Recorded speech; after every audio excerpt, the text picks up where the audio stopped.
The worst thing that ever happened to you, you can look back at it, work on yourself to a point where it becomes a catalyst to the most beautiful things in your life. So for me, that includes sexual abuse. It includes, some deep pain. Yeah. And I just didn't think that was possible, but it is. It is. It is. It's like when you go back to something that crushed you and led to what you found out was more crushing, and that light came on for me around you.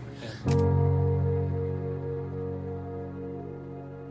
Shame is a barbed wire blanket. Yeah. And so it liberates you from that. And it's not like you're not going to get cut. It's not like you're not going to get hurt. You're getting cut now. That's right. Liberate yourself from trying to make everything easy all the time. You'll be able to do things that no one else is able to do. About 10 years ago, I went to In-N-Out. I was with a buddy, and he ordered something from the secret menu. And I say, you can't do that. And before I can even finish, the person across the counter is like, already giving it to him. I got you. And I was like, there's a secret menu? I didn't know there's things that I can order that are not on my menu. Yeah. There are right in front of you options that are accessible, easy to access, that you do not know, that you cannot see because they're off your menu. They're off the normal way of you thinking, feeling, believing. You have to choose to look again. You got to look again. And you got to get curious about the patterns that you're running and how they might be obfuscating legitimate options to success for your future. Where might I be active in the pain in my life? Yeah. Is one of the most powerful questions anybody could ask, because you're not absolving other people. I have a choice. Yeah. I can choose to talk all day about what happened to me. Or I can make this annoying, frustrating switch into what's my role in this. Yeah. And man, it just makes your life freer. It does. And it builds that agency muscle and it gives you power in order to move into the future. Lights on, lights off. We found our call sign, we just made it one.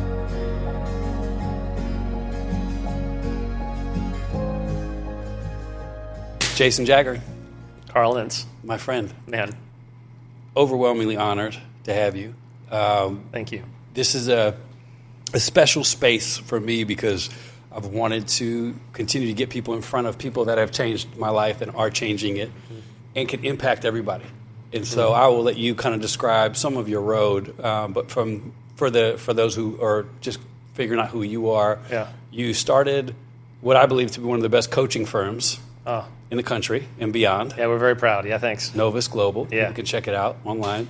In that, there's a training system in school that I've actually went through and been a part of, and firsthand impact with MPI. And you have met the top of the top, from CEOs to sports teams to rock stars and actors to people who are not famous. You've coached everybody, and you are exceptional, absolutely exceptional. And so what I was talking to Laura, I said, I want to get Jason on the pod because there's a lot of people watching who have yet to even dip into this type of relationship, whether it's never even been around. What does a coach do? What does that even mean? And I know we can talk about that term. But you dramatically shifted a lot of the way that I see things. So I came out of a really difficult time, and I think it's key to reflect on that stuff. And before you leave the rubble that you've sometimes created, really choose like what you want to re-pick up. And I had the opportunity to really say, wait, before you just go again, what worked, what didn't, what was I uncomfortable with, what did I not love, and how I found out about you. This is an awesome story. We have a mutual friend named Andrew, and we worked together for years, and we're on the phone, and I hadn't talked to him in probably 4 years. So much stuff had transpired, and we're talking, and at about 3 minutes into the convo, about 5 minutes in, I said, hey, Andrew, I got to stop you. What have you been doing? Like the way that you talk, the way that you're processing, the grace and the kindness and the strength. You've always been an awesome dude, but I recognize something different. What are you doing? He said, I got hooked up with these coaches and told me about you. We talked about it more. Next thing you know, I'm on the phone with you for an hour and a half. And I'm like, I think I want what these guys are producing. And what I've loved about it, it just has challenged the way that I see myself. And it's challenged the way that I see leading other people. And so how does one end up running a global coaching firm where you're hitting every sphere of life? Like, how does that happen? How do you end up in this spot today? Yeah, well, thanks, Carl. And eventually I'll get to the question, but just want to say I'm really enjoying your podcast show. So Thank you. And I'm thrilled to see you use your gifts in this way, and I'm very proud of you. And I subscribe. I listen to all the episodes. I'm caught up. Yeah. And so if you're listening to this, catch up. It's good. It's good stuff. Yeah, go back, check them out. Yeah, it's really good. And I've been ministered by it. I'm really getting a lot of value from it, and from your community that you've built in this new season of your life. And also want to give a shout out to Andrew to thank him for introducing us. He is a world-class coach. He's so good, and I love him and his family and what he brings to our community as well. How I got here was I was a pastor at an incredible church, really, and they had a huge emphasis on the intersection of creativity, spirituality, and leadership development, and really seeing people. What's the C.S. Lewis quote? Like, if you could see people as God designed them, you'd be tempted to fall down and worship them. Wow. Right? By the way, there's the second part of the quote, which is, and the worst parts of you would be like the biggest nightmare from like the bowels of hell or something like that. We usually don't say that part, but you leave the bowels of hell out. That's right. But I like the C.S. Lewis brought the thunder. Yeah. But I like that idea. Just if you could only see yourself and see other people the way that God has designed you, there's so much potential. There's so much capacity that God has put inside human beings, and then part of the joy of being alive is excavating that. And that's an idea that I was carrying around. I think that's in the scriptures, and so it was resonant for me. But then this community really helped incubate that for me, and then my life blew up. I had a little blow up. Well, you can't relate to that on this podcast. So had a little blow up. Just in my keep life. on moving. I don't know what's going on with that. Yeah, right. I had some failures, I would say, and was looking for a way of adding value to the world and using my gifts and talents and trying to figure out what my gifts and talents were. And so I started doing consulting and coaching and helping mostly with universities, because that was where my background was. And I was a professor at Pepperdine University for several years. I really enjoyed Tough that. campus to work at. It's just Malibu ugly. It's horrid. It's just a really unattractive place to be. And so I fell in love with the coaching. And then I was lonely. Like the coaching world is lonely. And I meet every day coaches who just pounding it out on their own, and even the successful ones are like, man, I really wish I could do this with somebody else. And so I had a few friends, and we had this theory that we would be better together. And that really has been the major emphasis of our firm is it possible for like solopreneur coaches to find a mutually beneficial way of tribing together and creating community together, where we grow faster, we're more successful financially faster, we get to serve larger and larger influential clients faster. And now we're coming up on our 10-year anniversary. And Congrats. Thanks, man. Yeah, there's around 40, 50 coaches in the firm. We have around 450 clients, I believe that's what it is, and we get to work with amazing people. Yeah. And it really is. What is that? Was it the psalmist, like a long obedience in the same direction? Is that right? I don't know if that's a psalm or a Hallmark card. Both are legit. Let's go with the psalms. Oh my gosh, I love Hallmark cards. Long obedience in the same direction. In the same direction. And the cliche is you underestimate what you can do in 10 years, we overestimate what you can do in 1 year. And so we're 10 years in, and we are really having a ball. Let me jump in right there, because one of the things, well, first, what you do is you help people take what is great, in my opinion, and then you make it influential and you make it expand. That's, to me, whether it's a team or an athlete or just a regular Joe, like me in this instance, you challenge people, and you said right off the bat, like, underestimate, overestimate. Do you find the majority of the people that you coach? Yeah. With the common denominator, I think I've heard you mention something like this. Have you ever met with somebody who doesn't underestimate themselves, or they're not able to see themselves for who they are? Is that a common deal? Lights On Podcast. This is Hector Guerrero, producer for the show. And I want to remind you, this Friday night at 7 p.m., Carl Lentz is coming to Fort Worth, Texas, and joining Tim Ross on the Basement Live show. Get your tickets right now. It's going to be amazing. I want to see the whole Lights On community come through. Carl and Tim are going to have quite literally an epic conversation. So we love you guys. Thank you for supporting everything that we're doing and walking with us in this journey. Click the link in description, get your tickets, and we'll see you Friday night. Peace. For sure. That's the premise is, like, what do you do, like when our book came out, we had a tag that I was really proud of, which is, what do you do when you're already good at what you do? Yeah. Wow. And, like when we work with athletes, Dan Laffelar, who's the head of our sport division, he'd be the first to tell you that the worst moment in an athlete's life isn't when they lose. It's when they win. And the moment after that, right? It's like, now what do I do? Because this has been the defining motive in my life. Yeah. And now what? And so how do you reinvent yourself? And most people, when they think about their lives, like my parents were public school teachers for 30 plus years, and they were good, and so then what do you do when you're good? And whether you're, famous or whether you're teaching, 30 kids at a time, math or whatever, what do you do? And so, I think every leader has the same two leadership challenges. The first is that they dramatically underestimate themselves, and the second is that they dramatically underestimate their teams. And if we can help leaders and create cultures where they have that perspective, then the question isn't, are you underestimating yourself? The question is, where are you underestimating yourself? And that becomes super fun to go on a scavenger hunt for where people are undervaluing their contribution to the world, and how do we pour some gasoline on that fire? When someone has underestimated what they can do or who they are, where do you go first? So there's a game we play, and it's interesting. So with super high performers, there are people who believe that they are not underestimating themselves, that they're just awesome. Like there is that kind of, we're like blocks from Wall Street. Like there is like a little Those guys do exist. And that's his own thing. But if they're up for the game, we just move the goalposts. And it's important, like we want to create an environment, I don't use this word very often, but like safety. We want to create an environment of non-obligation. We don't want to create, like we don't want to just heap more weight onto a person. But we do say, hey, look, imagine if your greatest accomplishments right now were actually just a tiny glimpse of what you're actually capable of. No pressure. We're not asking you to change anything or do anything different, but we're just going to go window shopping for a different future.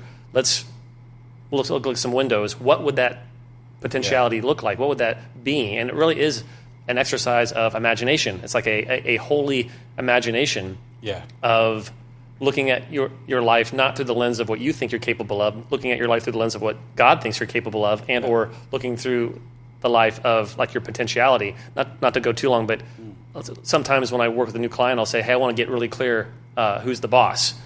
And you might be thinking you're the boss. And I just want to tell you right now, you're not the boss. And then they kind of, okay. And then I say, well, and you might be thinking I'm the boss. And I just want to let you know, I'm not the boss either. Yeah.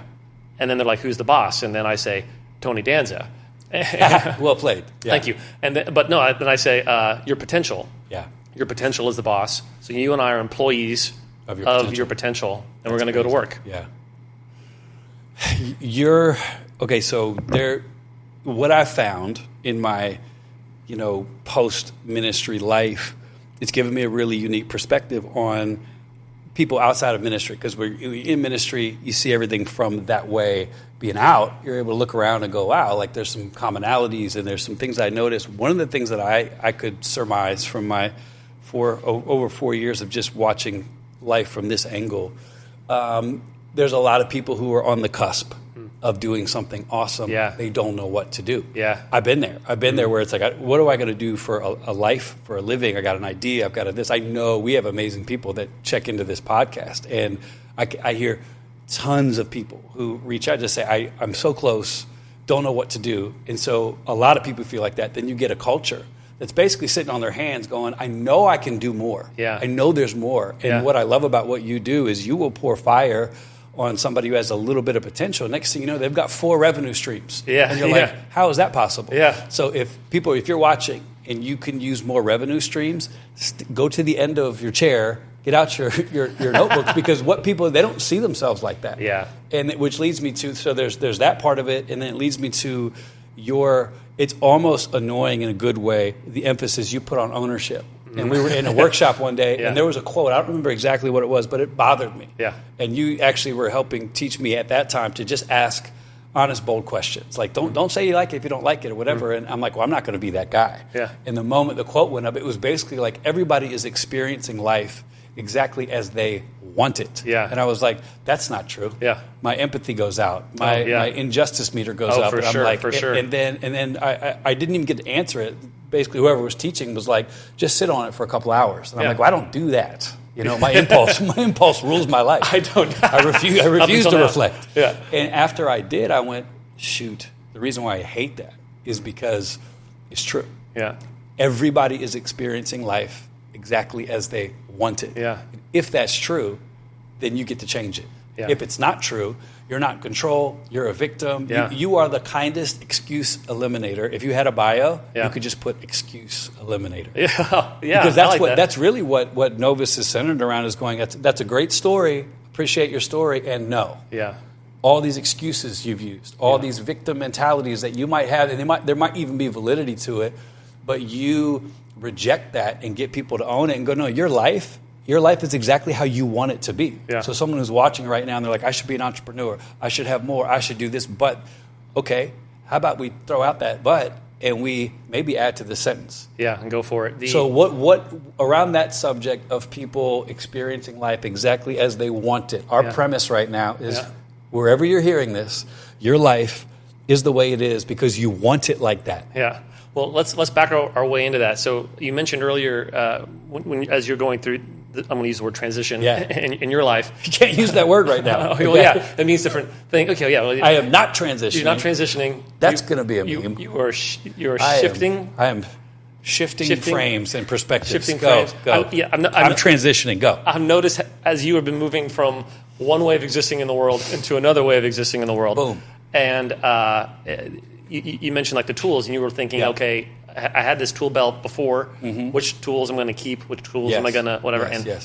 And part of the coaching work is you becoming conscious to the tools that you have. And when you're not conscious to the tools that you have, then you're not using the tools. The tools are using you. And so that's especially and that's dangerous. It's dangerous when you are unaware of the things that are using you. And one of the phrases we use a lot in the firm, I think I put this in the last chapter of the book, which was any tool that you don't know how it can be abused, you're probably abusing. And that is never more true than we're having the conversation around ownership, right? Like this is a conversation that can be weaponized, and that's why because people can weaponize it and that's why people react. One of the reasons why people react the way they do when they hear that phrase. So the phrase is, at least in the training, so people can riff on it however they want, but the phrase is, it was a few phrases. Like one is, your life works exactly the way you want it to. Your life works exactly the way you want it to. Yeah. Okay. And there's two other phrases which we won't go into now, but that's actually one of the more tamer phrases. Right. There's other ones a little more weight on the bar. Yeah. And when we set it up, we say, hey, look, we're not saying this is like capital T true. Yeah. I call it like goodwill hunting. Like we're looking for your goodwill. Like if you're watching this or you're listening to this, have you ever found like money in your like suit jacket or your bag? It's called a great day. It's a great day. It's great. It doesn't even matter how much it is. $5 frickin' bucks. I didn't know I had. It's awesome. Thank you, Lord. It just feels great.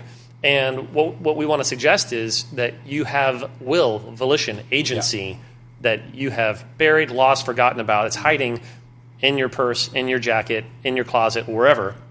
And we want to go find it. And so the question is how do you find agency that you have, that God has given you, but that you're not accessing, you're not tapping into? And so we use these kind of evocative statements as like flashlights to go into a dark room and say, okay, we're going to go looking for agency together. And like a flashlight, when it's dark and you turn it on, it can hurt. It can sting a little bit. It can be a little... Very much so. It can be uncomfortable. That's why I called this lights on. Oh, there it is. Come on, somebody. Boom. Come on. I love that. Yeah. And so we want to turn the lights on. And so that phrase invites people to get curious, not whether it's true, capital T, but where it's true.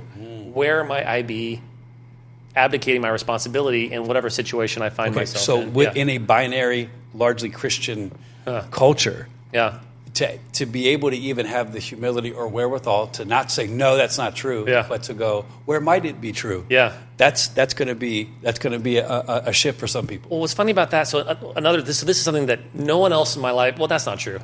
This used to be true and now it's not true anymore. I used to say, no one else in my life cares about what I'm about to say. It's not true at all. Our firm gets really excited about it. Yes. It's one of my favorite things to talk about. Yeah. I haven't found the way of making it relevant yet. Yes, let's try. Okay, let's do it, right? You can help with this because you're so good at like framing things in a way that people can really grab onto and be moved by, impacted by. You're so talented at that. So there's a few phrases I want to introduce to the lexicon of the conversation. One is what we might call unidoxical thinking, and that's a little bit what you're talking about, that binary thinking, right? Black and white kind of thinking. Then there's paradoxical thinking, right? And that's where you can hold two, like I think, was it Einstein or somebody said the evidence of a world-class mind is able to hold two competing ideas in their head at the same time. Whoa, well, that's not going to fit a lot of Christians. Yeah. So we got to be careful, Christians out there. Yeah, well, so but the ability to be able to hold multiple truths is an okay thing. But here's the thing, this is profoundly biblical. It is. Right, so explain to me the Trinity. And that is not a unidoxical idea. Correct. That is, and it's not even a paradoxical idea. There's another phrase we want to introduce, which is called multidoxical. Yep. Because you hear people say, well, there's two sides to every story, and that's actually not true. There aren't two sides to every story. There are way more than that. And part of what we want to do is we want to create a context where I can get curious about the multifaceted way of approaching this, and that you're going to make a call, you're going to make a decision, but I find that the more multidoxical you can think, the better decisions you will make, because binary thinking isn't bad. It has its place in the discourse and decision making. And by the way, every decision is binary. When you get married, that's binary, right? I'm choosing her, I'm not choosing everyone else, right? That's a binary thing. And there's beauty to that, and there's value to that, right? And there's power to it, right? So you don't always want to be multidoxical. Yeah, right. And when it comes to ideas and thoughts and things like that, the scriptures, even like rather than asking, is it true, asking, where is it true? Like when Jesus talks about, don't get obsessed about the speck in someone else's eye, get really curious about the 2x4 that's in your eye. Yep. Right? That is a ownership conversation. That's saying, hey, like where am I? And even like, we haven't codified this yet. And so when we work with teams and companies and things like that, we talk a lot about feedback and feedback cultures and creating cultures of feedback and giving tools for that. One of the things that I'm excited to upgrade our current content around is the idea when I go to give someone feedback, I also want to get curious about how I've been contributing to the very thing I want to talk to them about. That's too much. That's too humble. Right? It's not strong enough. It's not mean enough. It's not good. Like that is. It's not punitive. That's the most beautiful to go to that length. And let me. I don't want you to lose your place. But I feel like one of my biggest breakthroughs with bitterness was colliding with you. Because for that simple phrase right there, so where might I be active in the pain in my life? Yeah. Is one of the most powerful questions anybody could ask, because you're not absolving other people. But that's just, you have more to do on your side. Yeah. And I really got that. It's not like a new revelation, but sitting with you and being around the amazing coaches that you have, it dawned on me, I have a choice. Yeah. I can choose to talk all day about what happened to me. Or I can make this annoying, frustrating switch into what's my role in this. Yeah. And then your life changes. It does. And you can be a professional victim and get a good following and only talk about the things that have happened to you. Yeah. I have found it to be much more fruitful to start going, what? Let me own I have agency on one side of the street here. Yep. Was I active in this? Yeah. Was I complicit in this? What could I have done better? And man, it just makes your life freer. It does. And it builds that agency muscle, and it gives you power in order to move into the future. Right? And this isn't like victim blaming or anything. Like, we're not saying that's like 100% your responsibility, those types of things. It's looking for that. David Gerber is a coach in our firm. He's on a 30-day safari right now. So his phone is completely off, and he's doing line tracking or something. He seems like the kind of guy who would go on a safari on foot. Yes, that's right. Our coaches are so cool. Anyway, so he inspires me. And why did I bring him up? I brought him up for a specific reason. Wait for it. Oh, one of the things he always says is, like, if that was just 2% true, where would it be? And there's resource there. There's power there. Okay, even if it's like 98% not my fault, I can't change that. But I can focus on that 2%. I can find that 2% and then grow and take and work it. And honestly, I don't know if this may be too tangential, whatever that word is. One of the things I've appreciated about you and your journey over the last several years is your willingness. And I know it's imperfect, and I know everyone's a work in progress, and I don't want to romanticize our journeys. And I've really appreciated your willingness to pay the price and acknowledge that you don't get to decide what the price is whenever our lives aren't going the way we want, and or whenever I want something new for my life. Like it's one thing, because I imagine when you went through what you went through, people reacted maybe in ways that you would have preferred them not to react. Yep. And that's a perfect place to get bitter. That's a perfect place to get upset. That's a perfect place to say, how dare you? It's a perfect place to do all those things. I'm sure that rumbles, of course. And to come back to, like, look, this is the price that I am paying for my choices, and I don't get to decide what the price is, but I do get to decide whether or not I want to pay it or not. And I think there's just something powerful to say. The courage isn't trying to make it less expensive. Courage is saying whatever the price is, I'm going to pay it. I'm going to pay it. I'm going to step into that. I'm going to move forward. And I wish it was cheaper. I wish it was less. And I don't get to decide the price. So, I think that connects to the ownership conversation. What I've enjoyed being an outsider coming into Novus was watching the beautiful simplicity. Because what I've found, the older I get, the best things are simple. Anytime someone's talking a lot, they just really don't know what they're saying.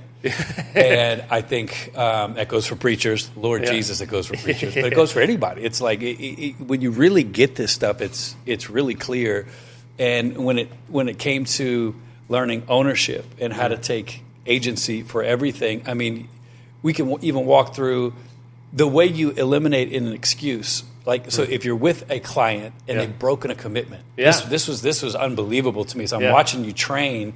And that's why I so desperately I want to learn these tools, because you sit there and someone says, "Hey, I'm sorry I was late for the meeting. I had to pick up my kids and there was a freaking parade and I'm so sorry, but I'm here now." Yeah. You say, "Well, let's do it." Yeah, let's. Well, so it depends, right? So we're talking about integrity. Yep. Well, maybe I should back up and say the building block for everything that you have built is on this integrity work. Yeah. And we were able to really mold integrity. When you say that to a Bible-believing Christian, it means morality. It means integrity. Yeah. And what we have used this word is very simple. Yep. Do exactly what you said when you said you were going to do it. Yeah. Yeah. Oh my gosh. Like, so do you or do you not have integrity? Yeah. Do you do exactly what you said? Yeah. Exactly the way you said it. Yeah. When you said you were going to do it. And I love. It's so much fun to talk to you because by the way, I really enjoyed when you went. So Joseph Barclay is the president of the institute, and we'd have conversations about how people in the cohort are doing. Yeah. And it was like a Carl's voracious. And so I like hearing you process this and find your way through these tools. And so we're talking about integrity, which is there's a few parts. There's doing what you say you're going to do when you're going to do it. Then the second part is when you realize, as soon as you realize that you're not going to do what you said you're going to do when you're going to do it. Switch it up. Then you get clear and you talk about it and you try to renegotiate or whatever. And then the third part is that you own your impact. And so and by the way, that can be weaponized too. It can become very dogmatic and all this kind of stuff. But what we do is we want to create a space for you to work out your word the same way you work out your abs or anything other part of your life. And what I want to suggest, if you're listening to this, 100% of what you want is on the other side of your word. Like, and here's a way of understanding that. Like, think about New Year's resolutions. Most people don't even do them anymore because they give their word, they make a commitment, they make a resolution. Yeah, you start as a failure. Yeah. That's right. And then if you're listening to this, think about what your life would be like had you kept your resolutions. Think about what your physique would look like. I would be bigger if I had your bank account. Your bank account would be bigger. Whatever. Right. Yeah. So and that all rests on your word. And this is also a profoundly biblical idea. Like how does God create in the world? Well, He creates by speaking, and we're not. Obviously, we're not totally like God. I can't say let there be light, and I can't invent molecules or whatever.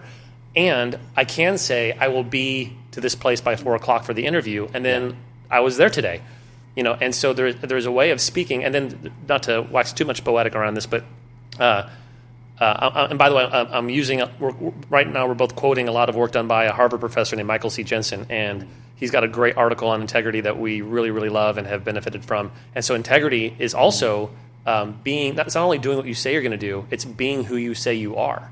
Yeah, and that's another thing. And then another piece. Well, you took it. The other level is not allowing people to think things. Yeah.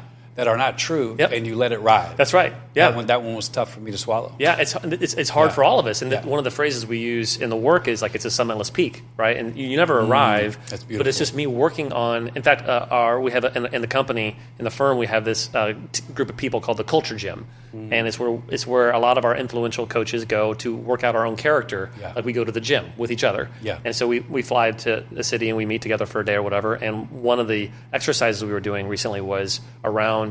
A part of integrity is if you think someone's expecting something from you, and you're aware of that expectation, but both of you are kind of avoiding it, that's like a misalignment of integrity. And by the way, another word for integrity in this context is like workability. Yep. Like a bridge has structural integrity when it can hold whatever you're trying to put on it. Yeah. Right. And so we were reflecting on where are we cutting corners and who we are and who we say we are. Yeah. Where are we pretending? Where are we posturing? Where are we being pretentious, having pretense? And I'll give you, if you don't mind, I'll give you like a quick example of what I came up with. And this will be the only time I talk about my wife. She's very private. Yes. But she's a world-class cook, and I am a below-class cleaner. But the arrangement we have is that she cooks and I clean the dishes and things like that. And there's going to be a gap there. Yeah. So I noticed that I know there's a way that she wants the kitchen to look. Mm-hmm. And I also know that I don't clean it that well. And then I also know that we don't talk about it. And so I kind of feel like I'm getting away with something, and I don't know how she feels, but I don't know how she feels. So we were doing this exercise, and I just sent her a text saying, hey, when we get home, can you show me exactly how you want this spick and span thing to be? And then I will do that. And we got home, and I wanted to test and see, hey, is this something that you would like? And she was like, it is. And obviously there are bigger things that we could be working on in our relationship and those types of things. But she was like, yeah, that would be nice. And so she showed me exactly how it works and how, because we have a beautiful kitchen and this is how it works. And I remember the first night I got home after the trip thinking, okay, this is my chance to do it. And there's a little voice in my head that was like, I don't want to do it. And then this is not romantic at all, but in my head I was thinking, Steve Pressfield, you should have him on the show. Steve Pressfield's great. Done. And he has the Steal Like an Artist and the resistance and fighting the resistance. And he talks about the difference between an amateur and a professional. Right? An amateur writes when they feel like it. A professional writes whether they feel like it or not. And amateur writes when they feel like it. Professional writes whether they like it or not, because that's what they're going to do. That's their job for writers, right? And so I was thinking, am I an amateur husband or a professional husband? Ooh. And I was like, I'm a professional husband. Yeah. And so I was like, even though I was tired, even though it was late, I'm a pro. And I'm going to show up for my wife. Yeah. And obviously, by the way, this is not like, this is a total humble brag. I'm a rookie husband. There's so many things I get wrong. A phenomenal husband. There's so many things I get wrong. I reject your qualification. Sure. there. Okay. Whatever. But I just, I want to be careful around that. And if my wife's listening to this, she'd be like, well, listen here. You're getting excited about the dishes. Write us the truth, Mina. That's right. Yeah. And there's this theme building there. Mm-hmm. Like, it felt good to honor my word, not only to her, but to myself, and who I sense she would really want if I could control it, and I can. Yeah. And so I cleaned, I like rolled my sleeves up and like Mr. Clean that thing. You freaking did it. And it felt, it's a little deposit for her in her love tank, but it felt great because I was being congruent to my vows. I was being congruent to who I wanted to be, and it's then that feeling gets addictive. Okay, let me drill this down to practicality for a second, because it's so good. And what we're talking about is something as simple as, do you keep your word? Yeah. Before I met you, before I talked to Andrew, I've been I keep my word. Yeah. And then as Andrew and I have been able to reflect over our chapter together as a church, church leaders, I remember laughing, going, bro, we were the worst. And most of my peers that I know, because we don't see it like that. Yeah. Hey, man, I'm going to call you later. So here's how it would go for those of you who are like, how does this play out? Yeah. This is how a Novus alumni or employee would answer this question. Hey, I'm definitely going to call you next week. Fantastic. When? Yeah. I don't know. Midweek. Which day midweek? Wednesday. Awesome. What time on Wednesday? I don't know, man. I feel like you're pushing when really all you're doing is trying to get somebody's word. Yeah. I was the guy who would be like, I want to get with you. Yeah. Because I would. Yeah. And I promise you we will. And that word became just a word. Yeah. My word became just another word. Yeah. And when you really start to look at it, so no matter where you find yourself listening to this podcast, it's a great introspective moment to look down and go like, how real is my word? Yeah. Because it affects you as a spouse. It affects you as a dad. Like, so now I do not play. It's like, hey, son, I'm gonna pick you up on Saturday. We're gonna go. Yeah. They know now, like, that doesn't mess around with that anymore. Like, he really means 9 a.m. It's going to happen. That's law. And it makes you, it's such a beautiful building block. And guess what comes when you keep your word? Success, opportunities, people, fruit. So people are always looking at the wrong factors on why they're not moving forward. Yes. One of the best places to start is like, do you keep your word? And do you show up on time when you said you would? Yep. Oh, no, but I'm talking about, I got bigger problems. I'm telling you, sometimes that's where the money is. That's where the power is. Right there. The power in your life could or could not be coming from your Word. Yeah, that's right. In fact, recently I was in another city. We were working with an NBA team, the front office of an NBA team, and Kristen Frey, another one of our coaches, she said, are you more likely, she asked the room of his executives, she said, are you more likely to break your word to others or to yourself? And everybody said, to myself. And so what was interesting about that is your word to others is a place for you to practice building that esteem, and then you learn how to keep your word to yourself. And both are very, very important. But if you're breaking, like on a scale of 1 to 10, if you're breaking your word like 20% of the time to others, well, you're probably breaking it like 60% of the time. At least. To yourself. And it is, Laura Ling, another one of our coaches, she gave me this metaphor of like a bicycle. Yeah. And if you have a bike with flat tires, it still works, but you're putting a lot more oomph into it to get that output. And then she goes, but if you pump the tires up, then it's just clean. Mm-hmm. It's still effort, but like it glides, like, cutting gift wrap paper just glides. And that's what increasing your integrity is like. Yeah. It makes everything a little smoother, a little easier. And again, I don't want to be dogmatic around it. There is space. There's a distinction we make in the work between keeping your word and honoring your word. So keeping your word is like, your word is your bond, and if you break it, you're in trouble, kind of a thing. Right. Honoring your word is where there is a space for... I'm human. Things are going to happen. Things are going to happen. And if I change my word, I honor it by telling you. That's right. Not the end of the world. That's right. And owning the impact. Because sometimes there is no impact. Right. Right? Okay, well, let me stop you there. Yeah. And interject another real-time example. Yeah. Just because I want people to understand the depth of the work you have to do to be able to live this kind of life. Yeah, you get to do it. It's fun. You get to do it. Well, you get to do it. There are no quick fixes. Yeah. There are no, that's why now you'll see a lot of dudes on podcasts using therapy terms.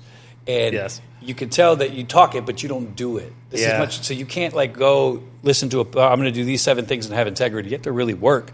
And so we had a meeting, and I think I was 3 minutes late. And I said, hey, man, I'm so sorry I'm late. I value your time, and I'm sorry I'm late. And you go, no worries, no problem at all. And I said, I don't know why I'm going to ask the question I'm going to ask. But how would you answer? How would you respond if you missed the meeting by 3 minutes with me? And you said, I don't think you want to know this today, bro. Yeah. I said, no, I do. And you said, if you miss an appointment, even if it's 3 minutes, you say, I apologize. Please forgive me for breaking my word. Yeah. Can you please let me know the impact that may or may not have had on you so I can seek to rectify it? Yeah. That to me was extravagant. Yeah. And so when you do that with someone, and obviously I employ that now. So if it's hey, I was 4 minutes late, I'm really sorry. Will you forgive me? Yeah. And let me know what kind of impact that had on you. Most of the time people are like, oh, no impact. But once in a while, people will be like, I appreciate you asking. Actually, it made me feel kind of small. It made me feel man, thank you for telling me that. Yeah. Here's what, boom. But that's the level of integrity that you keep. Yeah. And it's everywhere. That's right. And it is just honoring your word. And think about honoring your word the way that you would honor anything else in your life, the way that a lot of people would honor their car, right? They take care of it, they get their oil changed, they clean it, they love it, right? Or your a prized possession, something that you have in your home and esteem, whether it's a vase or whatever, you want to honor that, and you want to treat your word like it's really precious, like it's sacred. You don't understand. A lot of people are promiscuous with their word. They just fling it around. They just give it right to get to anybody and everybody, and you want to hold it in a unique way. And then what will happen is other people. What it does is it teaches other people to honor your word as well. Yes. And then you can. And there's 2 things here. Not to go too far down the rabbit hole, but if someone's 3 minutes late and I don't really care that much in terms of it didn't have a huge impact on my life. Right. Well, if I care about the other person, it's actually not really about my impact. Then it's hey, are you okay? Yeah. Because I care about your word. Right. And is this a pattern? Is one of the phrases we use in the firm? Where else does this show up in your life? That's right. It is the best question. It's one of my favorite things that you taught me, and I use it on my life all the time, and I get to inflict that pain on other people. Go, hey, before you jump to the next thing, where else might that show up in your life? Well, what do you mean? Well, you said you were just late and you had the kids, and we found out it had nothing to do with your kids. You're just a terrible planner. And so where else might this be showing up in your life? Yeah. And if you do it non-defensively, you're actually, which leads me to my other favorite quote that I learned from you, which was, how you do anything is how you do everything. Now, immediately, my dogmatic binary brain's that can't be true. That's not true. And I'm not saying is it always true. It's not capital T true. Is there truth to it? And That's it's right. how I do anything is how I do everything. And I have that floating through my head all day. So like my car's it was messy. I'm like, if that's true, how I do anything is how I do everything, and I believe it can be very true, then this is probably indicative of more. Then I move on to the, I don't like that. So great question to ask. Yeah. Sometimes is it true? How you do everything is how you do anything. And where else is this showing up? Where is that showing up in your life? That how you do something is how you do anything. I learned that from Jean Marie Jobs, who is kind of one of the fairy godmothers. She's awesome. Of her work. Yeah, I've actually met her. She's phenomenal. She's so good. Firehouse. Yeah. And just to check in, by the way, I mention our coaches by name a lot. Yeah. And so if you're watching this, you're thinking, why is he mentioning our coaches by name a lot? One is we try really hard in the firm to honor each other. And so like when I learn something from someone in the firm, I want to like share where that came from, so that it doesn't create like the mythology of like the consummate guru. Sure, there's a guru, yeah. And then also we're just fanatic about teams, and one of the way, like when I reference people, it's like a way of reminding myself, we do this together, we make each other better, we are co-catalysts of creating this really beautiful work together. And so forgive me, I'm going to keep doing it. It's kind of, it's like a spiritual practice of mine, and it helps us remember that we maybe aren't as smart as we think we are. It's just a kind, honoring thing to do. But I get all my stuff from Jesus, so he already knows. You know what? But you cite him, though. And so I that's do, okay. But, it's just that I got a direct line. So after a while, people get tired of hearing me. Continue. Yes. So I forgot where we were, actually. There was... how you do anything is how you do everything. Oh, yeah, that's right. Yeah. And where you got it from. Yeah. That's right. And integrity. Yeah. And that's a super fun game to play. Yeah. It's big. It's big. There's so many... there's so many questions I have, because I'm trying to... Even talking about coaching, so a little bit of my journey with coaching, I think before this chapter, you know, and I coach now using the training that you've, graciously, walked me through, and it's very powerful. It's very different, and that's, you challenged me when I got into this firm or training. I'm not in the firm, but when I got into the MPI program, you said, "Hey, it's tough for dudes that are mid 40s, have had success in whatever field they're coming out of, to come into a place and drop your guns and your tools to be willing to learn new." And I took it on the chin and really endeavored to do that, because I thought to myself, I really want to, I just did a whole chapter of life that I don't have to do the same way. Yeah. And one of the biggest differences in the way that you coach is that it's about the person. Yeah. And you can get on TikTok right now and see coaches, right away, it ain't about the person. That coach is about himself. Yeah. But I think there is an old school thinking when it comes to coaching, and I'll break it down for the people that are listening to this. The way I frame it, because if you're from a Christian world, typically the pastor is the guy, he's the everything. And that's not true. It's impossible. And that's why people leave the church community very incomplete at times, because we think, I go to a church and I have a pastor. Well, that guy can't do it all. No. And I like to say a therapist helps you make sense of what was. A coach can help you make sense of what can be. That's right. And a pastor can really help you make sense of what is right now. Oh, that's good. If you get these three things clicking. Yeah. That kind of person is a very explosive person. I love that. Because my therapist is, I'm not going to be in the dark about what happened. Yeah. My pastor's helping me understand my life. He's a shepherd. Yeah. But a coach is what most people do not have. It's the future. And this is the truth for everybody listening. When you get into certain rooms of people of major weight and influence, they all have coaches.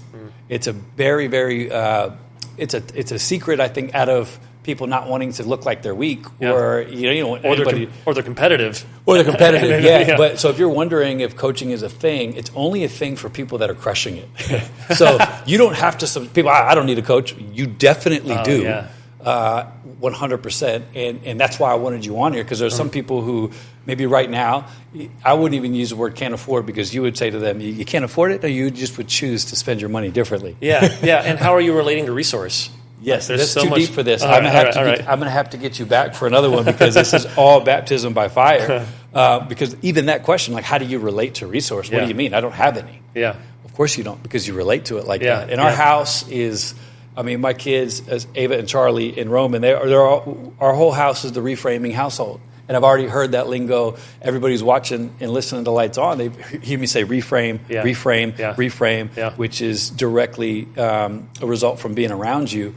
But can you talk a little bit about why you even think people need coaches? Oh, yeah. Well, I might. So I like where you're coming from. So I'm gonna talk out of both sides of my mouth for a second. So in terms of needing a coach, of course, I want everyone to have.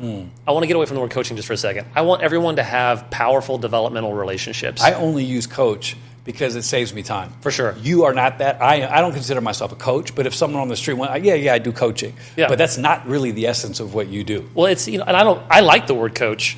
I just, it sounds like a sale. When I'm talking about it, you can use the word all you want. Yeah. I do, our firm does. It's a great word. Coach is a great word. In this context, I want to think like in terms of first principles. And so, like, you may not hire a coach, don't hire a coach. It's not really about that. Right. It's about what developmental relationships are you putting yourself in your life. Right. And there's lots of different ways to do that, right? Like even, I think this is kosher to say, but like you were mentioning therapy yesterday, and it's not like one-on-one therapy. It's like a group thing. I'm in a group therapy session every Tuesday. Yes. Yeah, which is wonderful, right? 6 dudes. That's a developmental environment. Correct. Yeah. Right. You're doing the heavy lifting on your character. Yeah. In a specific context. It could be one-on-one, right. And there's pros and cons to doing one-on-one versus a group. But ultimately, it doesn't matter. It's just where are the relational? It's important. Like reading a book doesn't count. Listening to a podcast is awesome. Yeah. Doesn't count. Right. What kind of relational spaces are you putting yourself in that are that you're submitting yourself to for the purpose of excavating the best version of yourself in an intentional and proactive way? So that being said, when it comes to like needing a coach, I would say usually I would say everyone doesn't need a coach. That way it doesn't invite the resistance. Because if I say everyone needs a coach now, I'm going to get in an argument with someone about whether or not they need a coach, and I don't really want to argue with them about it. What I would say is I would invite them to look at coaching as like almost a form of play. Like it is a recreational way of playing the best game, which is exploring what you're capable of. That I want to suggest. I was in Eastern Europe a few years ago on this kind of fancy thing, and there was a guy who owns a basketball team, different basketball team than we were working with. I didn't know that he owned a basketball team. I found that out later. But we were having this conversation, and I'm not good at like small talk, so we're having breakfast, and they're breaking the shell of the egg or whatever, it's fancy, and I don't know what's happening. And I say to the guy, so what do you think like the purpose of life is? And and I'm just making conversation, and that was annoying to him. But anyhow, so he said, well, it's different for everybody. And I think there is some truth to that. And I don't think that's mostly true.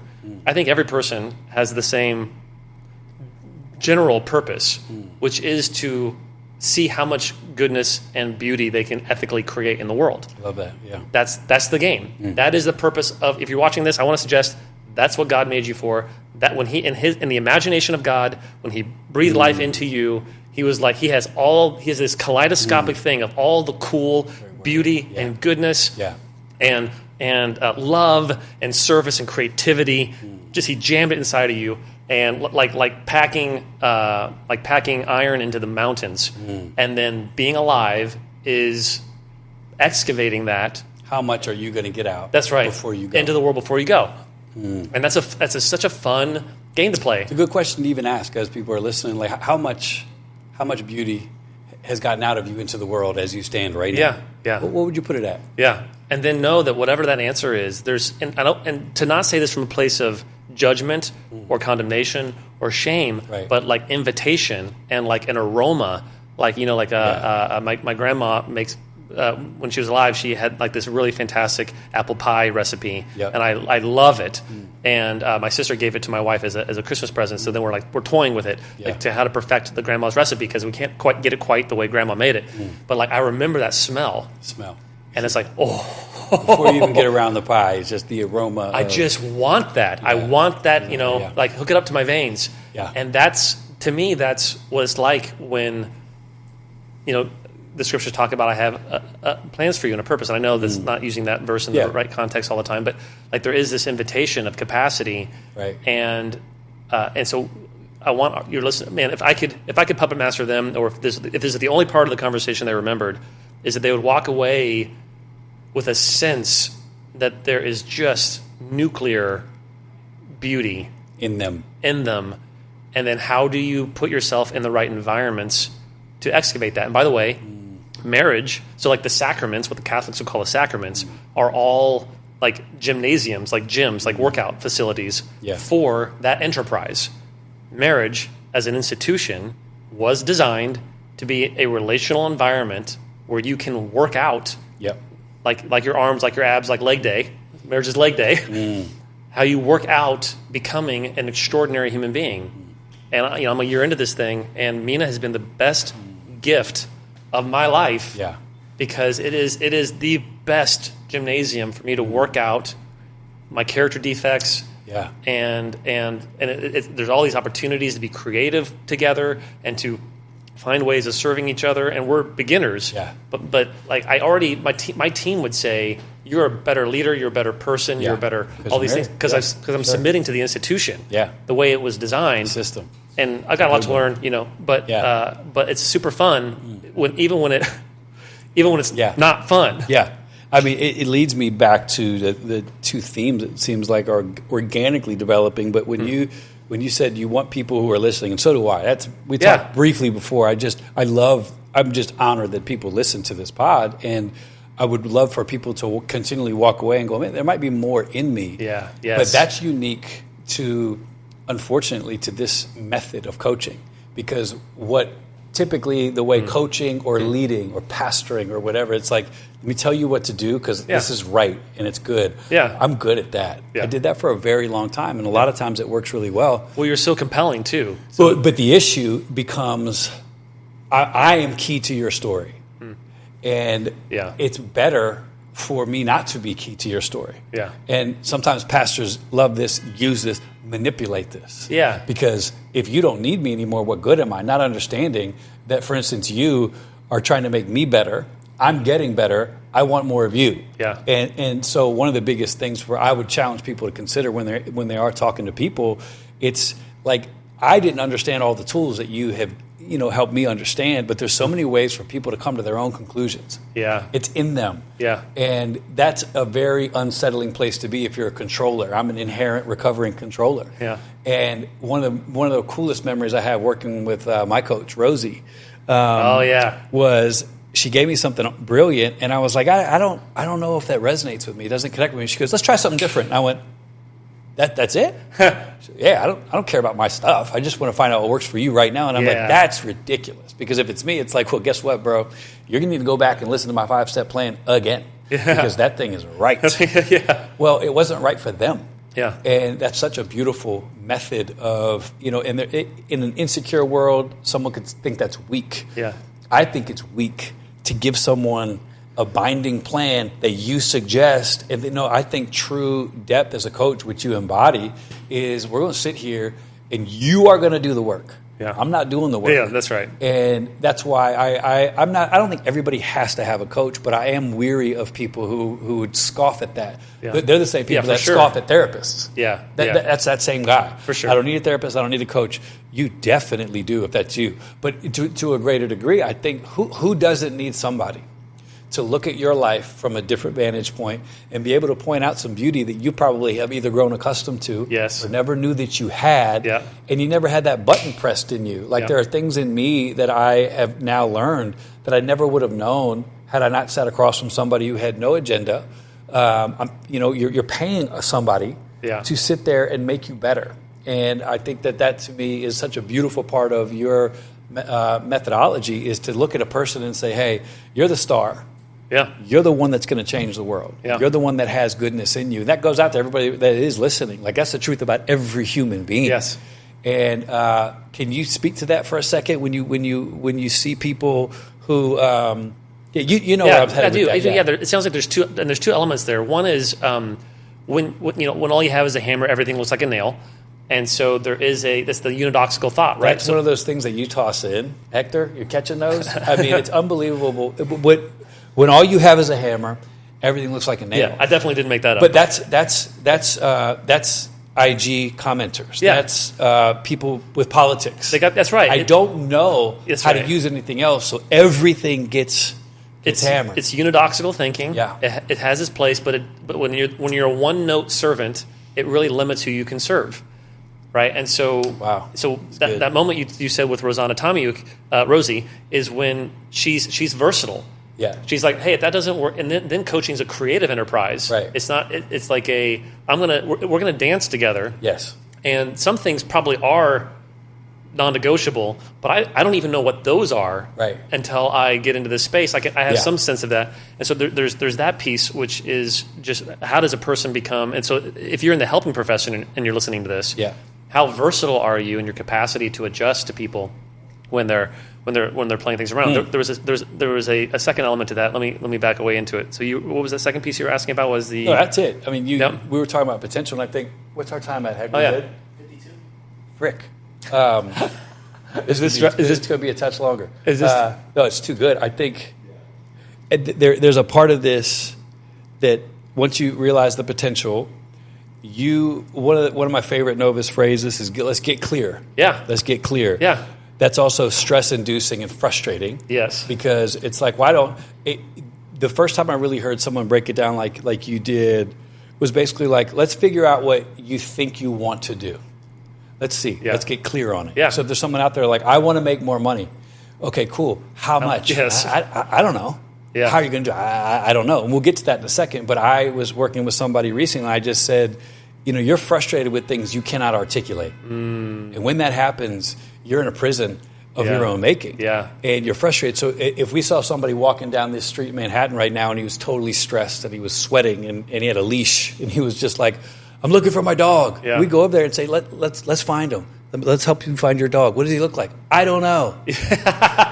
Yeah. We'd be like, oh, you're crazy. Yeah. But that's us all the time. Like, I want something better. What do you want? I don't know. I want my marriage to be better. Yes. How? I don't know. You refuse to allow that. So it's made me frustrating with myself because now I know I don't really want that. It's a great idea. And it's okay. And you guys teach people, so they don't judge it. No. Like, it just means you don't really want it because you're not willing to do what it's going to take to get there and you cannot articulate. Well, you're not willing to pay the price of potentially being wrong. Right. And so people avoid getting clear.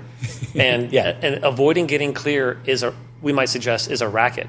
Like, avoiding getting clear is a con. Yeah. And so I remember one time I was talking to a guy and he goes, I'm a little confused. I don't know what I want. And I said, well, how long have you been committed to being confused? That's too much for people. Right, because there's a payoff for being confused. I'm confused on purpose. And there's a payoff for that. And so let's slow things down. Right. And let's see like the chess moves that you're making. And this is another thing I wanted to mention that you said earlier is most high-performing leaders' minds work really quick. And then it's like speed chess. Well, the problem with speed chess is you don't realize what mistakes you're making until it's too late. Yeah. And so what we want to do is we want to slow the game down so you can really understand the game that you're playing that you may not even realize that you're playing. Yeah. Because the most powerful beliefs that are running your life, you are not aware of. Yep. There are beliefs that are running your life that you're not aware of. So we want to slow that game down. And here's an example of that is, so like on Instagram, I love how the iPhone now has it where you can set limits for things. Yes. Right? It's fantastic. So I set 10 minutes a day on Instagram, and then it kicks me off. But, of course, you can go back and you hit the thing. And you have the 1 minute, the 15 minute, and the, Yeah, that's like when you have the software accountability system on your computer, but not your phone. That's right. Yeah, that's right. You're doing good on paper. That's right. And so I don't know if anyone else has been this or been this way, or if you've experienced this, but like when you first set it up, it really works well. Because that extra friction gets you out of there. A little bit of dopamine. That's right. This is new. Great. I got an alarm system. It's awesome. Then what I discovered for me is I'll hit the 1 minute, then I'll go back and hit the 15 minute, and then if I want to binge, I'll just forget it. I'm just going to be a full diabetic digital person today. Yeah. And so there's that. And then the third part of that is after a while, the friction disappears, and my brain learns that the way that you access the app is by clicking the app, then clicking 15 minutes, and then diving into the app, and I don't even realize I'm doing those extra steps because those extra steps have become invisible to me. Okay. And what I want to suggest is if you're listening to this, you have all these extra steps, all these patterns, all these workarounds in your life that you don't realize that you have. Yes. And you cannot do surgery on yourself. No. There's one of my favorite coaching stories. I don't remember where I heard it from, but there was a guy coaching a surgeon. Yeah. And they were talking, and he said, my neck hurts, the surgeon was saying. My neck hurts. And he's like, why? He's like, I don't know, but my neck is always hurting. And he's like, well, let me come watch you do a surgery. And so he's watching the guy, over a body, and there's the team and scalpel and all those things. Yeah. And he's got his head tilted to the side for hours. And the reason is because there's this light. So he has to turn his head for the light. Right. And so the coach gets scrubbed up, puts his gloves on and everything. He goes in, the guy's doing the surgery, and the guy goes and takes the light and moves it 6 inches. And the guy puts his head up straight, and that was the thing. Yeah. And he had no clue. He'd been complaining about his neck for a long time. But he would never have the foresight to be like, oh, it's because, or the agency, because he's so used to the place being the way that it is, that say that he can change that. If one other quick lazy story about this, I bought these new shoes. They were Nikes. They were customized Nikes when customized Nikes came out. I was very excited about them. And they're my travel shoes. So like, when you travel, you put them on and you're on the plane and you're feeling good, you're looking good, all the things. And so I'm traveling with Amanda, my sister, who's one of our coaches in the firm, and she's actually the co-founder of the Institute. And we're sitting there next to each other, and these shoes, these brand new shoes, are too tight. And I got really discouraged. I was like, I bought these shoes, they're too tight. And it took forever for them to come in the mail and all this kind of stuff. And I'm a kid, I'm compulsive, customize them, all these things. I'm like, what am I going to do? And I started talking to my sister. I'm like, Amanda, I got to send these shoes back. And she looks at me and she goes, have you tried loosening the laces? And I lean down and I loosen and they're fine. And I'm like, this is so, you might be listening to this thinking, Jason, you're an idiot. Of course. No, you're not. You're not. Yeah. I'm a person, and I am not aware of the options. How little that tool, that option was. That's right. I started this combo by saying there's so many people that are this close to going into a new level of impact with their life. Yeah. And there are like In-N-Out. I talk about this in the book. Like In-N-Out has a secret menu, and I didn't know this for years. And I lived in LA for 20 years. And I went about 10 years ago. I went to In-N-Out, and I was with a buddy, and he ordered something from the secret menu. And I say, you can't do that. And before I can even finish, the person across the counter was like, already giving it to him. I got you. And I was like, there's a secret menu. I didn't know there's things that I can order that are not on my menu. Yeah. And that's life, man. Like even right now, if you're on the precipice, there are right in front of you options that are accessible, oftentimes easy to access, that you do not know and that you cannot see because they're off your menu. They're off the normal way of you thinking, feeling, believing. You have to choose to look again. You got to look again, and you got to get curious about the patterns that you're running and how they might be obfuscating legitimate options to success for your future. This is a tool, so if you don't want to do this on camera, we can mix it. Okay. So, but if I go back to we said it in passing, and it's our vernacular and semantics, so I get it. I want to make sure when you said racket, it is the biggest. I think it could be one of the most profound thoughts for people because we don't understand when we do it. Yeah. So when you said racket, I'll be the racket guy, and you can help. Let's see if somebody will resonate with it. Here's a racket. Yeah. I'm just not great with money. Oh, that's great. Yeah. So hey, why don't you do a second back? I'm just not good with money. Yeah. Your response? Well, so the first part of a racket is there's some kind of chronic complaint. Right. So there's like a complaint that I have that I've been having for years. Paycheck to paycheck, no matter how much money I get, I never have enough to save, and I don't have the money for vacations that I want. I'm just not really great with money. Yeah, very good. Fantastic. That's great. So that's the racket. Now you're going to have beliefs and behaviors that reinforce the racket. Right? So then when a person says, like when you say, I'm just not good at money, what are the behaviors that you do that reinforce that staying the same? Yeah. No budget. Yeah, There's no budget.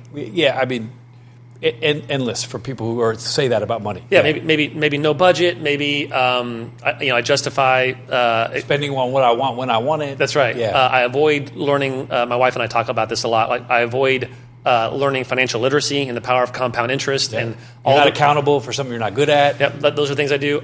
Some other things I do is I complain about it, but I don't change it. Yeah. Right. So I complain about what I can't afford or what I can't do. Another thing that I might do if I'm going to put myself in that person's shoes, and this is going to sound like maybe a little condemning, but I don't mean it that way. It's like I might judge people who have more money than me. Yeah. Right. And so and that doesn't solve anything. Right. So I'm judging people who have more money than me. I might feel superior to people who have less money than me because at least I'm not like that guy. But I'm not building a budget. I'm not reading finance books. I'm not going to that free. Most cities have like classes on how to get your finances together. I'm not taking advantage of the free resources that are available to me, ChatGPT, whatever.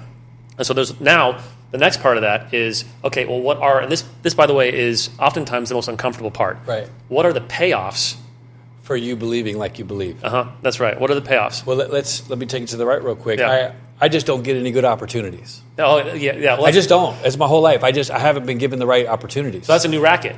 Yeah. Right. So that'll be a separate Yeah, that's why I want to go to a second racket. I want to go to this racket because that's I don't have the right opportunities. Yeah. So that's why I do what I do. That's why I've been doing the same job, and that's why I'm frustrated because I don't have the right opportunities. Yeah, very good. Okay, then what are the same thing? What are the beliefs and behaviors that would go with not the right opportunities? I mean, I just stick with my job now. Yeah. And I kind of just, I don't dream. Yep. I don't really think bigger. Yep. I don't surround myself with people that live bigger because that would make me feel bad about the small life I'm living. So it eliminates friendships. Yep, very good. Those are my behaviors. I surround myself with people who are exactly like me. Yep. We can do the same thing again. I tend to judge people who have better opportunities. Right. You know what? And I can put myself in that person's shoes.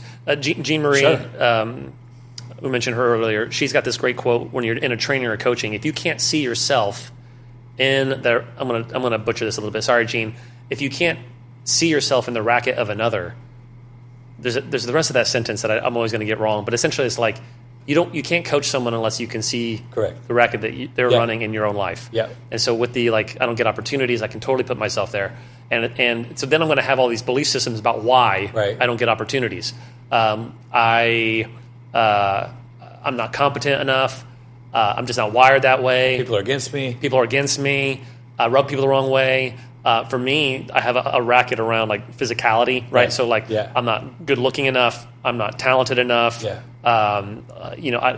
My style's not great. Whatever. Like if things that I'm wanting are like more public oriented or fame oriented or whatever, that kind of thing. And so there's all those kinds of things. So then, what are the costs? I think we can use me as an example. Like the cost of believing those things is payoffs. Let's go with the payoffs. Payoffs for. Go back to the no opportunity one. Yeah, that's right. The payoffs are I don't get disappointed. That's very good. I don't have big dreams. I get to avoid failure. It's kind of the disappointment thing. I don't have to take risks to see. I don't have to risk being wrong.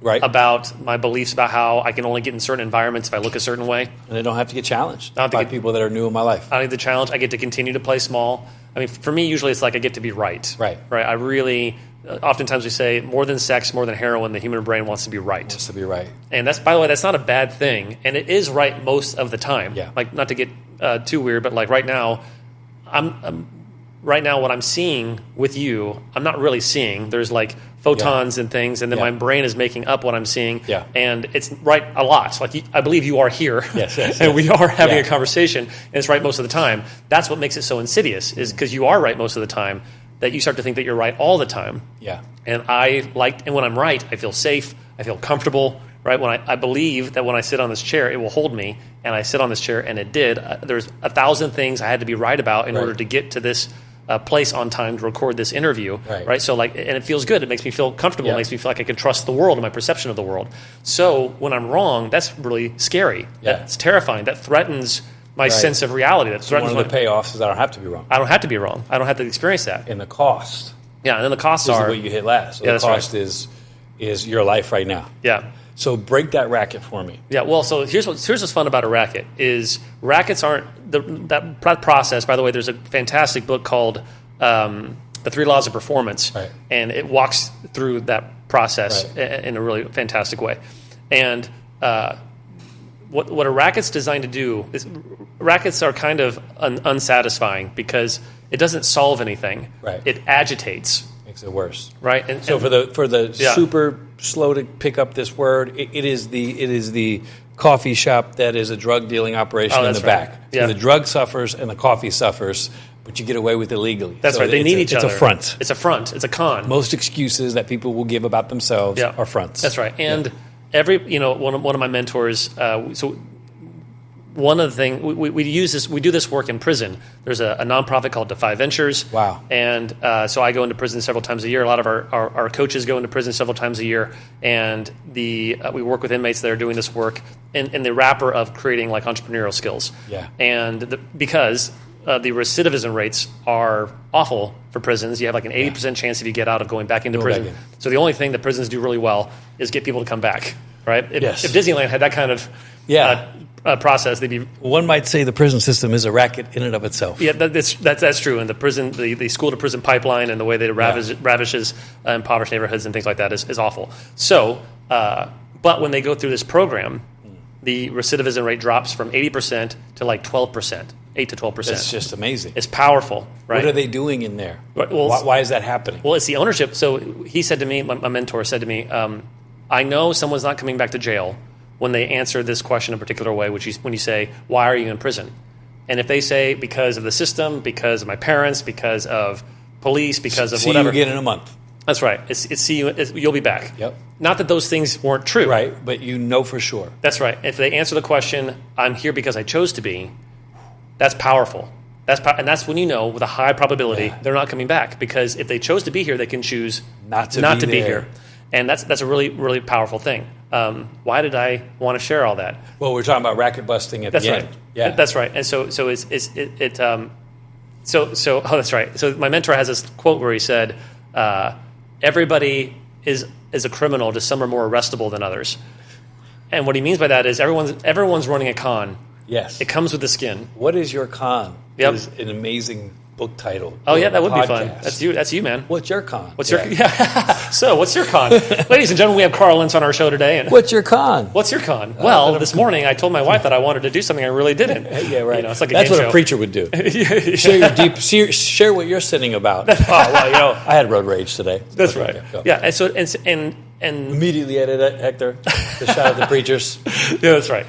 Everyone is running a con, multiple cons. Yeah. And what we want to do is we don't want to say like it's quote it's okay, because like cons hurt you first of all. They do. Cons hurt you. Yeah. They hurt other people too. But we do want to create a safe enough space where people can get curious about what their cons are, how they serve them, because they do. Yep. I do it because it serves me somehow. And then just to ask this question, I think this is so important. Does this con get me where I want to go? By the way, if the answer is yes, then mazel tov, and we don't have to talk that much about it in the coaching space. It's an amoral space much of the time. And 9 times out of 10, it doesn't get me where I want to go. Right. So then the question, he said, how do you like fix it? You didn't use that word, but then it's like, okay, what new relationship, I want to attach to the costs to motivate me. I want to get rid of the payoffs, and what's a vision that's for my future that's worth changing that racket for? Great opportunities are going to come my way. That's right. Oh, yes, new belief. Yeah. And then my behavior underneath that becomes a whole new thing. Drastically different. That's fantastic. My payoffs are better life. Yeah. It's going to cost me the old racket. Letting go of that racket. And it might cost me failing a little bit in the short term. It might cost me letting go of things that I was convinced. It might cost me it might cost me going to the gym. Yeah. So this is important. This is important. I feel it in my bones.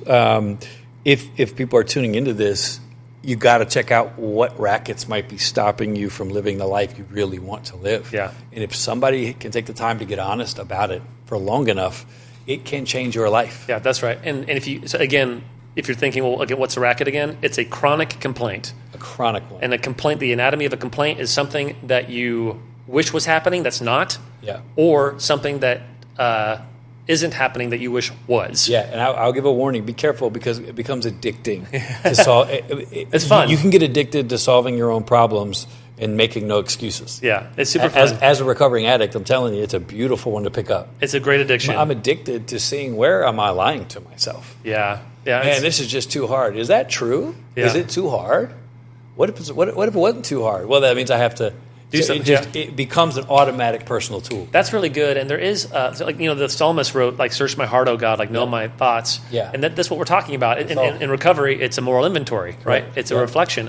And as an example, one that's a monkey's on my back right now is a really, really talented guy, really, really good writer, asked me if I would read his book and then give my thoughts on it. That was 2 years ago. So what was the racket that stopped you from doing it? Well, so it's interesting. My chronic complaint is that I haven't read his book and got him the feedback yet. Right. And first of all, here's what's weird is I remember that book. I saw it today. It's on my shelf. Yeah. And it's like clogging the arteries of my system, right? And so I'm holding that. and which it is like it's like a barnacle on a ship. Like it's slowing me down. It's creating a draft. I'm living out of alignment with my word.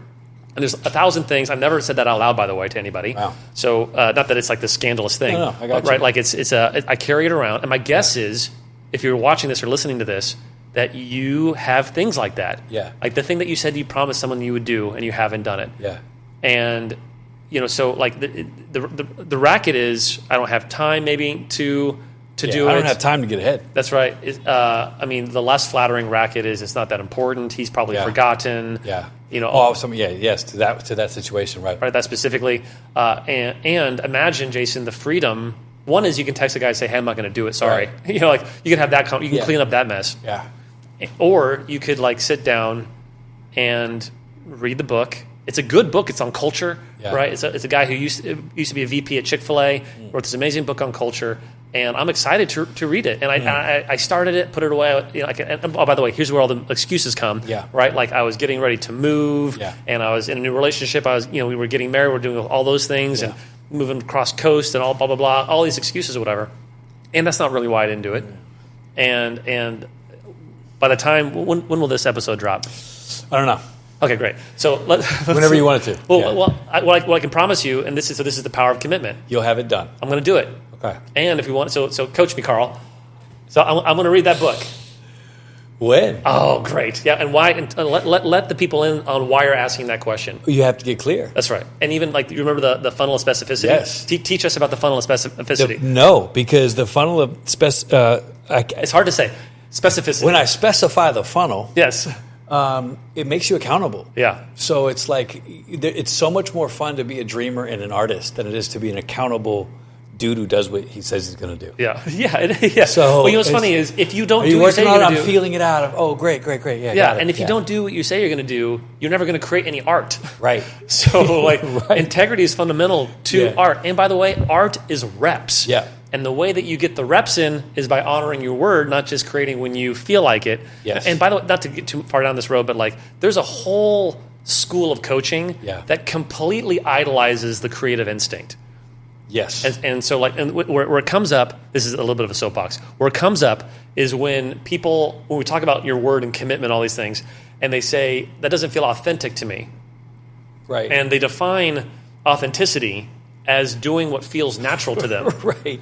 Gosh, if life was that simple and beautiful, it's ridiculous. It's not that way. And I shouldn't say it's ridiculous. Yeah. It's just ridiculous. And I would say that's not false. It's just incomplete. Well, yeah, we don't live a life where you're able to just do what you feel. No, that's right. So the fact that we've drilled down that's not authentic to me to that is a travesty. Yeah. Because I don't care if it's authentic to you. It doesn't feel authentic to me to be faithful all the time. That's right. It doesn't feel authentic to me to get up and do what I don't want to do. Yep. Most of the good things in my life that I do, I don't feel like doing. Yeah, And I want to validate my feelings. Some people aren't like this, but I never authentically want to go to the gym. Me neither. Never. Me neither. Never. And this is a contrast. Most people define authenticity on how you feel versus what you're committed to. And that right there is such a beautiful way to phrase it. I think so too. Authenticity is what you've said you've committed to. Yeah. And are you fulfilling it? It's right. And so the example is, this isn't a great example, but imagine you got a single mom. She's got little Cindy Lou Who, little cutie 4-year-old. Shout out to the Grinch. That's right. Thank you. She's in bed, and little Cindy Lou Who gets up in the middle of the night and says, "Hey, mommy, come play with me." I've done the research from women in my life, and what's authentic to them in that moment is to roll over, go to sleep, stop bothering mommy, whatever. Yeah. And you can imagine a mom saying, "But I'm committed to being a mom, present." Well, let's make it even smaller and more and even more direct. So I'm committed to being someone who forgives. Yeah, that's right. Oh, that's good. Well, I don't feel like forgiving anyone. Yeah. Sometimes. Yep, that's right. But I'm committed to forgiving. So to be authentic, we live in a world that would say, well, that's not forgiving you. That's not my truth. It's not it doesn't feel authentic. Yeah. Well, I'm not interested in that. We're working from two different dictionaries. That's right. And I am not doing this because I feel like it. I'm doing it because it's real to me and I want to stay true to what I've committed to doing. I am a forgiver. Yep. That's not a feeling. No, that's an identity. It's an identity. I'm committed to it until it becomes natural until it becomes reflexive. Eventually, hopefully, the feelings will come together with the choice. Yes. But that's not the thing that moves me. That's right. right. So there's a guy, I'm probably going to say his name wrong, Luke Burgess, something like that. Yeah. Burgis, I believe. And he wrote a book called Wanting, and it's very good. I highly recommend it. And it's based on René Girard's philosophy, I think, in the 1950s and 60s. I may be getting the decades wrong. But he talks about most people think about what they want, but they don't think about what's informing what they want. Yeah. And so that the book explores like mimesis and essentially how we look to other people to teach us what to want. Yeah. But what I like about he's working on some new stuff right now, and he talks about thin desires and thick desires. And love that. A thin desire is like flimsy, it's like cheap, it's pleasure now, it's hedonistic perhaps. Yeah. Thick desires are like monogamy, long-term relationships, right. going to the gym every day, taking care of what matters most. Yeah. That's a thick desire. And what I want to suggest is when you index towards what feels natural moment to moment, it does feel good, but you're actually robbing yourself of deeper pleasures that you only get to experience if you honor what you are committed to. And and even like what God invites you in, I would suggest, like, figure out what God wants you to commit to, right. and then adjust your feelings emotions and your life and your direction to that. Submit to that. So one of my passions in life is seeing people get tools that can change them forever. Yeah. And there's a phrase at Novus. It's called what's the nuclear action? Yeah. Right. Yeah. And I love that question because sometimes when I coach people, we'll sit there and then. That has to be talked about. Like, what are we going to do when we leave here? Yeah. And you can use your own words for it. But let's just say we have a beautiful sea of humans that are listening. Yeah. And there's a lot of people who are like, I've got some rackets, I want to fix them. Yeah. I might be underestimating myself. Yeah. I do have a bunch of stuff under the surface that I think I might be able to pull off, but I'm afraid of failing, and I'm realizing that, and I want to step up. And for instance, I know a lot of people who are on that entrepreneurial journey right now are going, I got to have another revenue stream. Yeah. To do that, I might have to do something that fails. And what is an action step for someone if we're in mass, if there's, a sea of people in front of you, and you only get a shot here to say, and that's the general consensus, is I feel like I'm stuck where I am. Yeah. I am willing to do what it takes to. Do you have any sort of idea? I know it's a tough question, but what would you throw at people if that's the general theme of someone who's like, I'm ready to grow. I really want to turn the corner and break through this ceiling I've created for myself. What are you saying to them? Yeah. The first thought that comes to mind is whatever you do not do it alone. Wow. Okay. And so that's the conversation, is how can you get that potential, that struggle, that avoidance, whatever it is, how can you get that into the context of a powerful either relationship or community? And so then that's I love 12-step programs. They are free 99. I mean, you put your $2 in the plate when it passes or whatever. Yep. But like those are powerful spaces where you can work on things. And there are, no matter what your resource level is, there are resources available to you to bring another human being into the conversation to facilitate you taking those small steps, those nuclear steps. Okay. Can I geek out about a thing real quick? So that wasn't my first answer. I lied. That was my second answer, but I feel like that's more relevant to people. That's great. My first answer is, are you familiar with the phrase asymmetrical risk? Yes, but yeah. Break it down. Yeah. So it's a finance term, so I don't use it totally the way the Wall Street people do, which my wife taught me recently because she's smarter than me. But so generally speaking, asymmetrical risk is when there's more upside than downside, or conversely, when there's more downside than upside. Yeah. So it can go positive or negative. And the way that I like to phrase this is there's sometimes even if you win, you lose, and that's asymmetrical risk. That's like it's not worth it. And then you can flip it. Even if you lose, you win. And a good definition of that for me in an election season is running for president. Running for president is an asymmetrical risk. Even if you lose, you're still way more famous than you were. Huge brand recognition. That's right. Yeah. And you built all these high net worth people, donors. Great. Keep going. This is good. Right. So yeah. It's a really interesting thing. So the question becomes, how can you design your life? And this is what successful people do, and you can put that in any domain, by the way. Yep. Relational success, financial success, impact, whatever. This is what they do, whether they realize they're doing it or not. They design their lives around asymmetrical risk. And what that means is they design their lives around risks that are worth taking, whether they realize it or not. A great example of that is love. Love is asymmetrical risk. Yes. It is worth it. It's worth asking that girl out. Even if she says no. That's right. Because you figured out that line didn't work. That's right. You figured out that wasn't your person. Yep. You got bolder. Yep. That's right. All this is framing as well. But yes. That's right. Asymmetrical. Okay. It's worth it. And it's not as expensive as you think. Yeah. Right? Because it costs you a little bit of ego, a little bit of pride, but that's nothing compared to having the life of your dreams, the wife of your dreams, the marriage of your dreams, whatever. Right? And so part of living what we'll call meta-performing life is learning how to design. One is not going alone. And then learning how to design your life around asymmetrical risk. Yeah. How can you design your life to where everything that you're doing is worth doing, whether it works or not? Okay, so just to let you know how relevant and cool and how real this is, because I've used this in my life. And Laura and I doing this podcast was an asymmetrical risk. Yes. Because for us, people have, they've asked, like, was it scary? Was it this? And I said, well, the goal is to have a podcast that has a big impact, and that's great. If per se it doesn't turn out like the metrics that we subscribe to say, we win because we wanted to tell people our story and get people help and get people access to amazing other humans. Yes. There's no loss here. And can I kick that around? Because if I'm putting myself in your and Laura's shoes, and I think I may have even heard you two talk about this, and it was something for you to do together. Correct. It was healing. It was co-creative. Yeah. It was, and your kids got to got to opt in, and it was and scary and part of it. Filled to a degree. That's right. That's right. Yeah. And so the benefits way outweigh the downsides to this. Either way, you win. Your family wins just by trying to serve.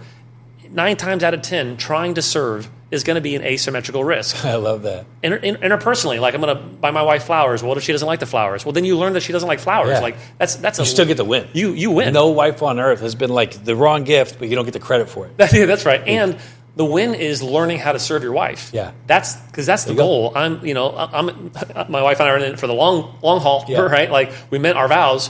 And so I've got like the next 40 years to learn how to serve, to learn how to customize for her. Yeah. And I'm going to get it. I need to learn how to get my reps in. I need to learn how to iterate as quickly as possible so that I can learn her as quickly as possible so that we can enjoy having a loving, dynamic, growing marriage together. Is there a takeaway handle for that asymmetrical for the person who really resonates with it and wants to? How does someone find what that could be for them? Well, one is I like the phrase that you've been saying, like the reframe. And look at any risk you're avoiding in your life, and how can you make it worth it, whether it works or not. And, beautiful. And not to do too much of a ramp up on this, but like some risks aren't worth doing even if you are successful. Some risks are only worth doing if you're successful, and then some risks are worth doing whether you're successful or not. And a lot of it is based on framing. So how can you look at the thing that you're afraid of, like those 4 businesses you want to start or whatever, and design it to where even if it works or even if it doesn't work, it's still going to be worth it. And the more you can come from that place, it's liberating. It's like the question, what would you do if you knew you wouldn't fail? That's a great question. The better one is, what would you do knowing that you're going to fail and you do it anyway? Ooh, and powerful. I love that. That is, and I appreciate you saying powerful, and because that's how I relate to it. It gives you power. Yeah. It allows you to live at a level that other people don't live yet. And there's even another little room in there with what you teach, which is like also fail according to who. Yeah, that's right. So it's like, what would you do if you couldn't fail? And then you start picking apart that word fail, and then your life just becomes, what am I going to do? Yeah. Yeah. Like if this failed, what would a failure be? Yeah. According to who? Yeah, that's good. What am I waiting on? Yeah. So it's like a double down on like I don't really have a lot of excuses here. That's right. And it liberates you from your excuses, because most people hold on to their excuses. Like the phrase I like to use is a barbed wire blanket. It keeps you warm, but don't move. Similar to shame. That's right. Shame is a barbed wire blanket. Yeah. And so it liberates you from that. And it's not like you're not going to get cut. It's not like you're not going to get hurt. You're getting cut now. That's right. That's right. And what's the Kierkegaard, I think, said? It's not that the journey is hard. It's that hardship is the journey. And as soon as you liberate yourself from trying to make everything easy all the time, you'll be able to do things that no one else is able to do. This is such a blessing. We got to do it again. I would love to. There's a reason why people pay what they pay to sit in front of you. Oh. You have to just take this one. Okay. There's a reason why people, want to be around what you have to offer and what your firm is doing, because it's what our world is in desperate need of, is less judgment and more help and perspective. Yeah. Less judgment, more help and perspective. Some of the stuff you're judging can be fixed with help and perspective. Yeah, that's right. And so thank you for what you've done. Thank you for what you've done in my life. Thanks, Carl. Oh, man. If you're going to force me to take compliments, we get. No. I'm going to force you to give yourself permission to have when I a think heart. when I think about what I've had to,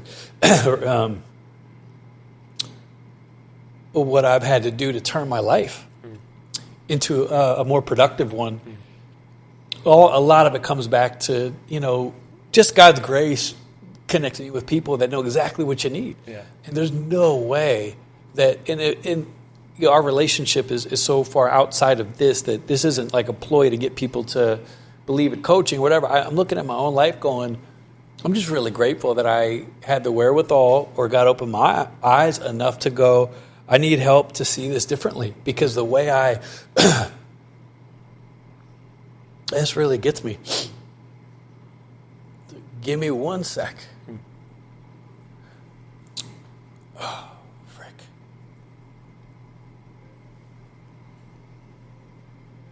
I was pretty good this whole time, and because it's so intellectually stimulating. I've talked to other, ex-addicts or people that have gone through similar things, and sometimes their road has looked different in some ways. And I talked to a friend who's going through some similar stuff, and I just said, man, sometimes stuff hasn't changed. It's me that's changed. Yeah. It's me. Yeah. And so you're looking for your situation to change.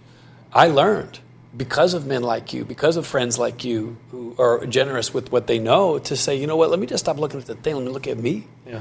And so now the way that I see my marriage, the way that I see my sin and failure, the way that I see what's possible through it, like all of it comes down to framing. And, you just have a very important mission on this earth.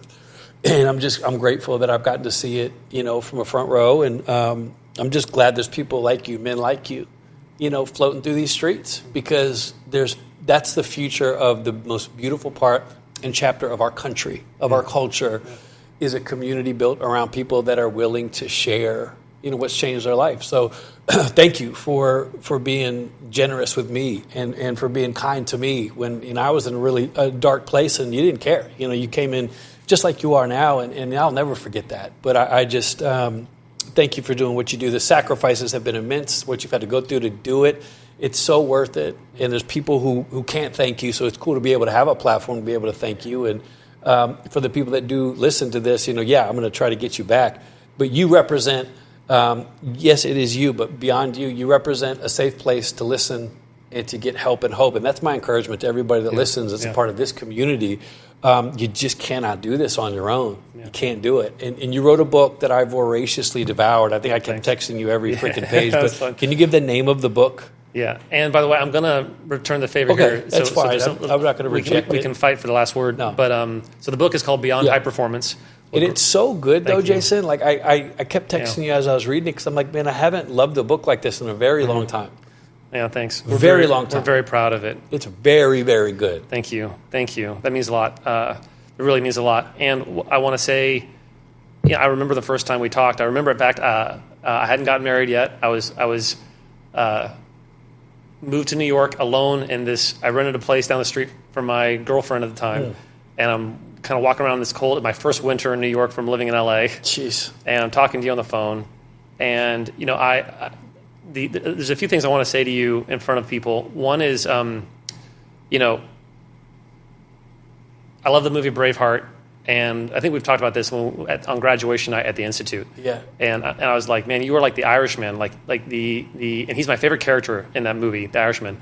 And I forget what his name is. It's My Island. It's mine. It's mine. I own it. And there is a wildness and life and a fluidity and a dynamism to you. And so, and what's funny about that is our program's kind of intense. Yeah. And so it was funny talking to our faculty about working with you and how you really gave them a run for their money. and how voracious you were, and how in it you were, even when there was the wrangling, and the process. And I want to say, and he was again talking to Joseph Barkley, the president of the Institute, and we were always so honored for you to go through that program. And I want to say that we're really proud of you, and thank you. And I'm very proud of you, and I'm proud of Laura. And I think I texted you the other day. I was listening to one of the early episodes, and I said, I'm trying to think how I can tell this without divulging private things. It's been really beautiful to, even from afar, see your family, not perfectly, but consistently make choices for healing. And my hope and prayer as you continue to move into your future out in the world, and your family moves into their futures together with you, there's just so much beauty and so much grace that's coming from this painful thing. And I am thrilled that our journeys have crossed, and that we get to be in kind of a loose proximity to each other. And I'm cheering you on, man. Thank you. And I can't wait to see where you go. I will leave it with probably my takeaway lesson from you.